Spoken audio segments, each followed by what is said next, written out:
So it finally happened. AJ Lee, aka April Mendez, is back in WWE, and she has signed a contract, probably similar deal with CM Punk. You know, as CM Punk says, I should say, a very similar deal. Excuse me. And obviously, part of this deal, we don't know this, the details of it. Hopefully, we'll find out about that soon. But obviously, part of it is to allow her to still work behind the scenes for WOW, Women of Wrestling. If she's still being part of that. And if that's the case, to me, that's going to be a great system, another integrated system WWE can utilize as a partner to potentially build up the women's roster, in the future. Make it even better than what it is, all across the board. But yeah, AJ Lee is back. There's a lot of reaction compilations of her coming back. There's one streamer that's tearing up. She's crying, that AJ's back because it's been 10 years. And as a lot of people have mentioned, AJ left in 2015 after her match with Paige against the Bella Twins, of all people, to open WrestleMania 31. She left the company because of, the fact that she lost the passion for the business, because of what happened to CM Punk a year before on the wedding, on the wedding day. As well as I think they cited some medical issues as well that caused her to step away. But now she's back, and this is something that fans have been waiting to see happen. Even a few years after she left, they were hoping this would happen. Some people were hoping it would happen in 2020 of all times. Some people were hoping it would happen in 2021. Neither time that happened. Nothing happened. Some were even hoping it would happen in 2022. Didn't happen. And when CM Punk returned in November of 2023, that's when fans knew eventually it could potentially happen. It didn't happen at Royal Rumble 2024, and it didn't happen at the beginning of this year at the Royal Rumble. But obviously, patience is everything, and now it's finally happened. And let's be honest, all of us are looking forward to that first promo. And I told Alex this, I super chatted this to just Alex of Alex's World during his live stream. I said that when AJ Lee gets on that mic, the first promo she has against Becky, she's going to obliterate Becky. And she is. Let's be honest. Becky has got to let her have that floor.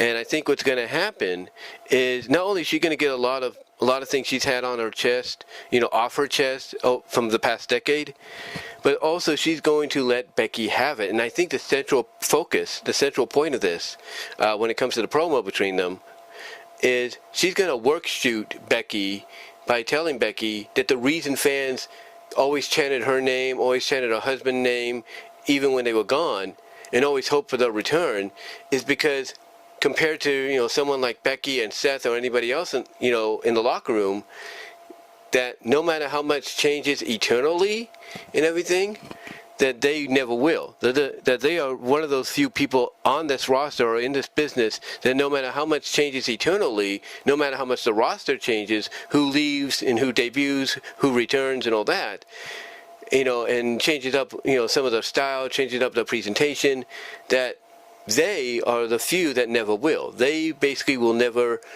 basically change who they are. They will always be CM Punk, Phil Brooks. They will always be AJ Lee, April Mendez, whether you like it or you don't. They're always going to be true to themselves. They're going to tell it like it is. And I could see her pointing that out to Becky, saying that the reason people have turned against you, like they might still sing along to your music and everything, your interest music, and that's fine. But the reason they've turned against you, the reason they call you Becky Hogan and all that, is because you've lost your way. That you basically forgot that you are trying to be real. You're trying to be true to yourself and not be, everything you fought against. She can even point out, I've got a feeling she might do it too. She can even point out, that the Becky Lynch she respected and she was happy to see and hoping was going to, build this division to that next level, was the Becky Lynch that stood in the audience, bloody nose and all, with her arms across. She said she could probably point out that that's the Becky she was hoping would be, the one that would lead the women's division into the future. Because she was being real, she was being true to herself and everything. But that Becky seemingly is now gone, and what she sees in front of her is a shell of what that Becky was. And she can even point out the same thing with Seth Rollins. That, yeah, people may, sing along to his song, but the reason they don't like him, period, the reason they're getting bored with him and his group is because he's not being himself. He's not being real. And then and again, she'll point out that that's the reason, people support her, and, they support people like her, her and her husband CM Punk. I almost had a brain fart there. I do apologize, trying to think about what I was going to say. But that, this is why they support people like her and her husband CM Punk, even when they weren't there, because of the fact, that they're always going to be real, no matter what changes. And then that's what basically bothers someone like Becky Lynch. That's what bothers someone like Seth Rollins. That, they're trying to change. They're trying to evolve with the business, but they're doing it the wrong way. That the way they're supposed to do it is still be themselves. No matter what changes, they're still going to be true to themselves. And to me, that's got to be the focal point. In a work shoot kind of style promo. That's got to be the focal point. And yeah, I've got a feeling they might, mostly, April, AJ Lee, she's going to basically probably, probably go this far. She'll probably take it to this next level by interjecting Becky and Seth's kid. She might do that. CM Punk, he's yet to do that. He still might. But April Mendez, AJ Lee, she's the kind that will. She's the kind that basically will drag, unfortunately, Becky and Seth's daughter into the situation, and maybe even acknowledge that even she is not happy with her parents, that even she's ashamed.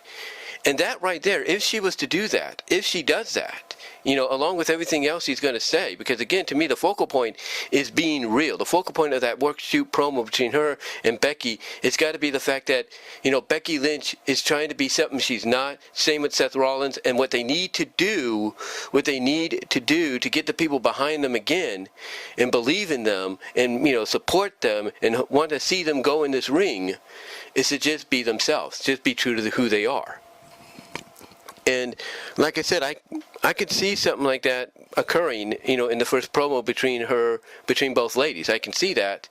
And again, I could see April Mendez, AJ Lee, dragging in, unfortunately, and she may even say, unfortunately, I got to do this because, this has to be said.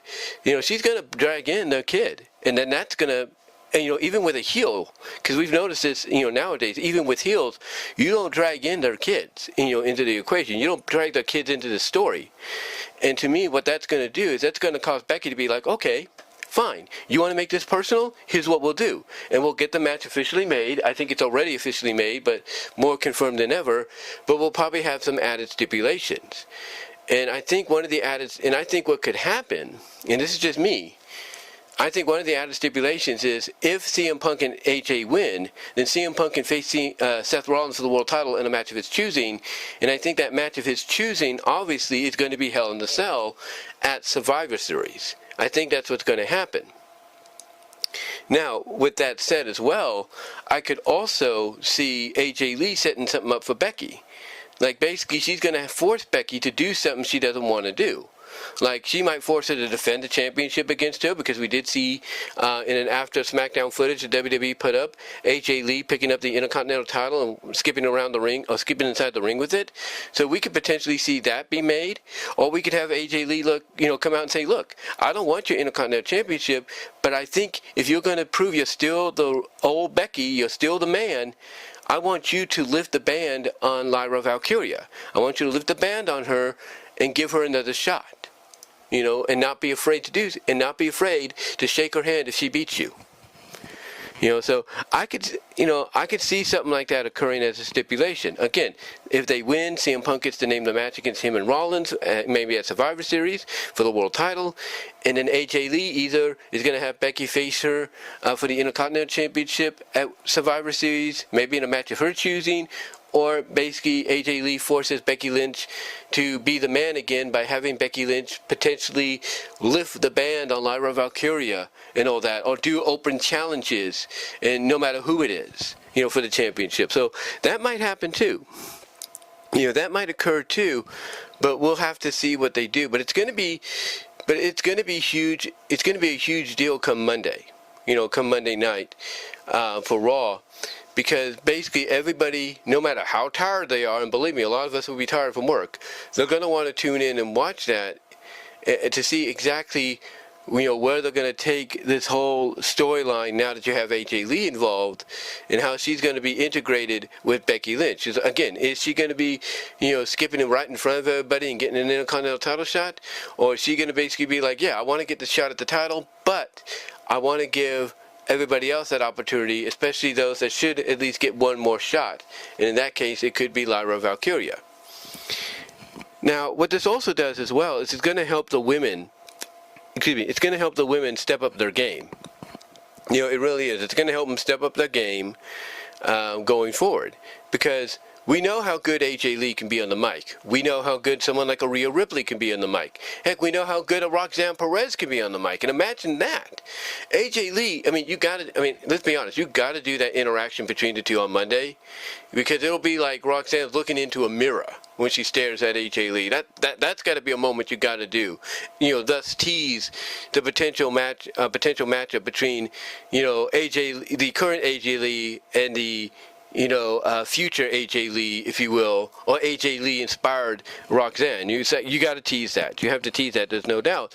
But you also got to tease matchups in the future for AJ Lee against a Rhea Ripley, against a Julia, against an Io Sky, an Asuka, a Kairi Sane, if you will. A Lyra Valkyria, a Bayley, a multi-personality, troubled Bayley, if you will, a Charlotte, a Bliss, if you will. All these matchups are going to be, something fans are going to want to see. A Nikki Cross, if you will, and so on and so forth. And some of the women you're going to be bringing up from NXT, like a Lash Legend, a Jada Parker, and so on and so forth. And some of these women, like a Jada Parker, she can match someone like an AJ Lee on the mic. She can. A Jordan Grace when she gets brought up, and so on. A Phelan Henley, along with Fatal Influence when they get called up. The possibilities of the matchups AJ Lee's going to have during her time back in WWE is endless. It's endless, if you will. And yes, there is no doubt. It's already teased. Like I said, she's probably, if they do it, or not, it's up to what AJ Lee's okay with, because obviously that's part of the contract. Obviously, she's going to get a run with each of the belts. Let's be honest. She's going to get a run with that Intercontinental title. She's going to get a run with the Women's World title. She's going to get a run with the WWE Women's title and the Women's U.S. title. She's obviously going to find someone she can tag with and become a Women's Tag Champ. They're going to want to do that. They're going to want to do that for her going forward.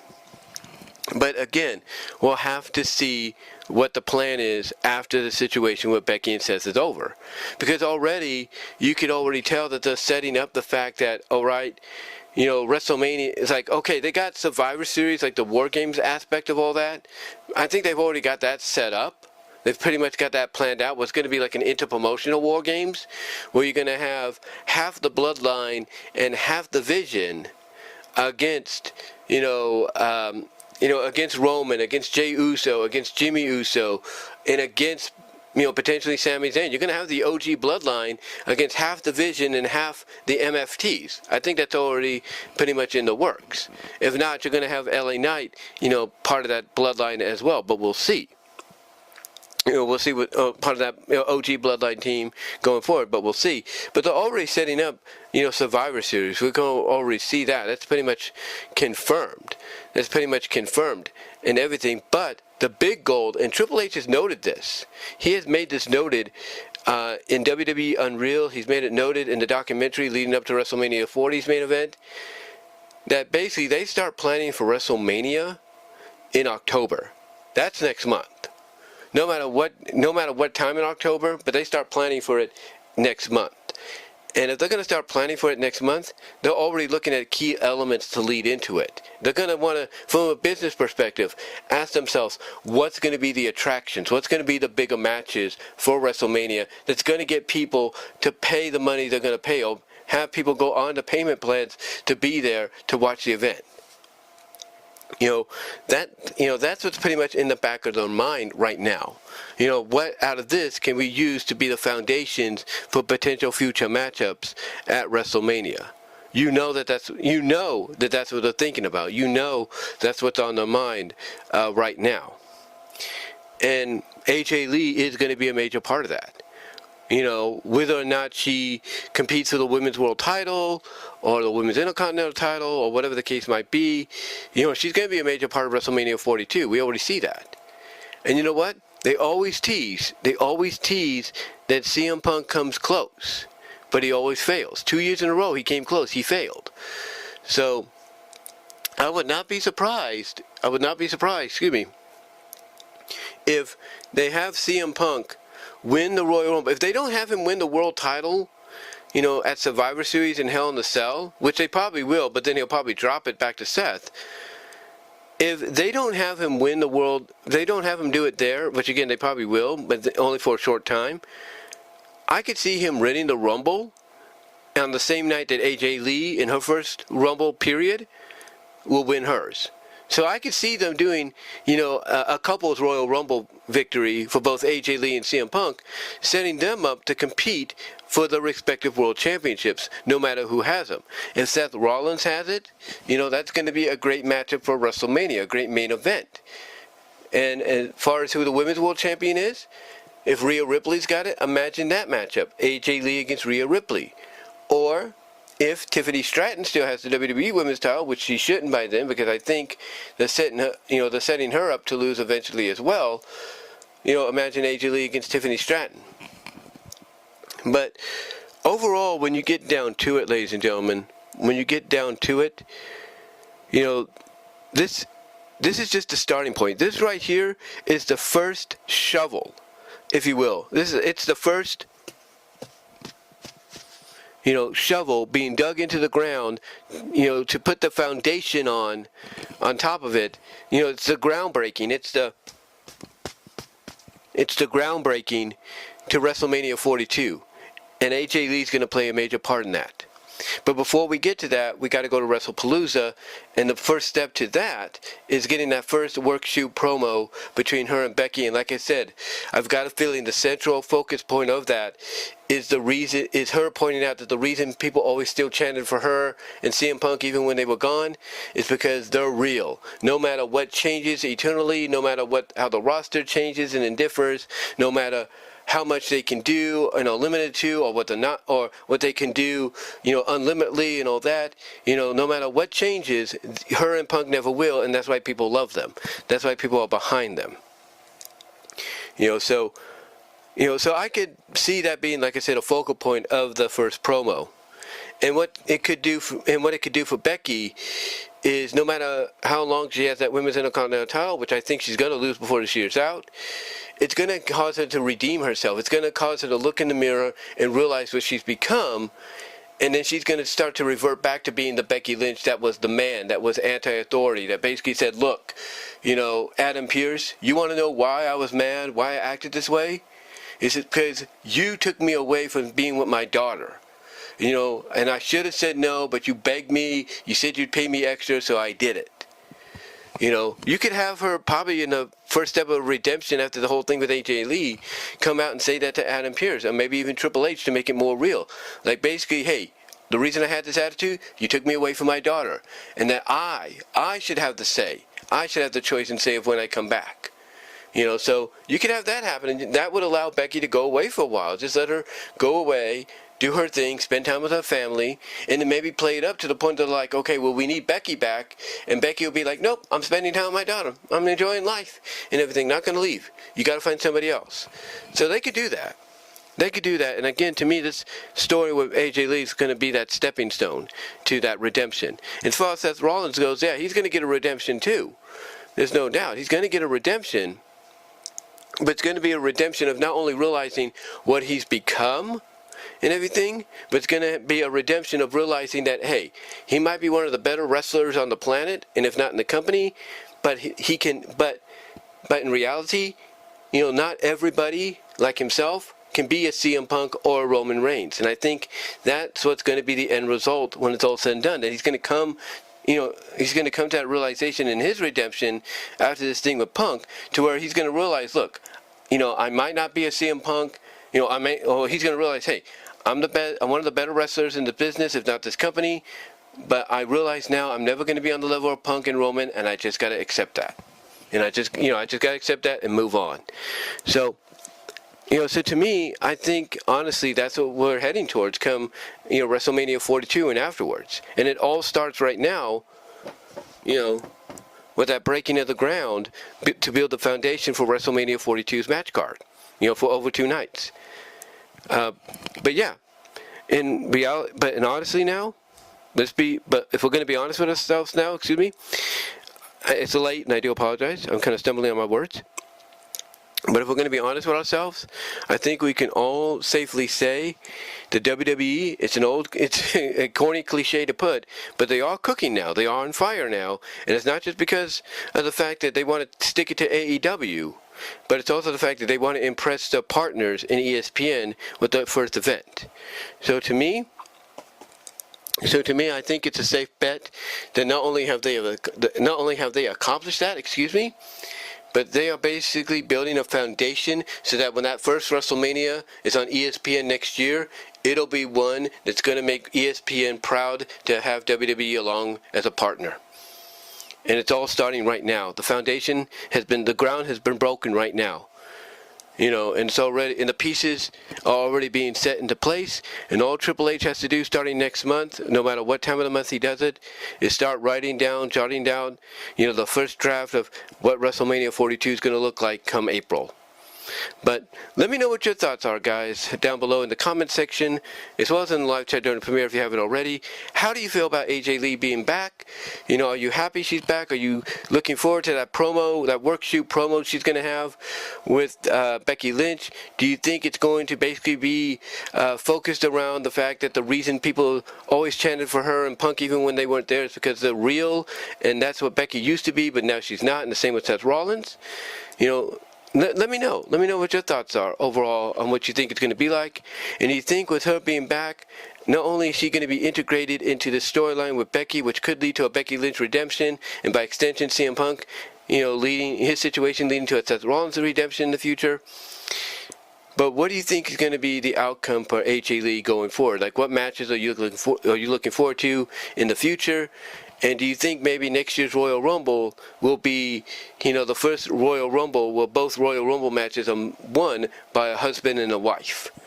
Let me know. Let me know what your thoughts are overall down below in the comment section, as well as during the live chat during the premiere. Like I said, do me a favor, ring the bell for notifications, like the video, share the video, and everything. Subscribe to the channel. Also, click on the links in the description to find my content elsewhere outside of YouTube, as well as click on the last link in the description to go to my TV.